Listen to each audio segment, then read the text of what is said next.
Hello friends, welcome to my channel miss fashion.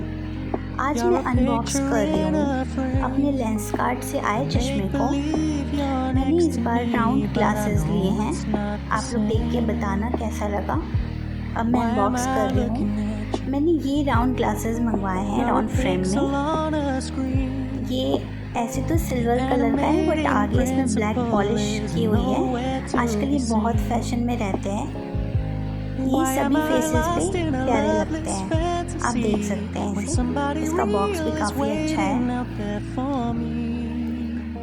अगर आपको मेरा चैनल पसंद आए तो प्लीज़ मेरे चैनल को सब्सक्राइब कीजिए और वीडियो को लाइक और शेयर कीजिए। Thank you friends. और आप बताइए कि आपको ये राउंड फ्रेम ग्लासेस कैसे लगे।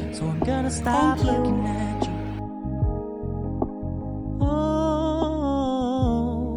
Stop looking at you.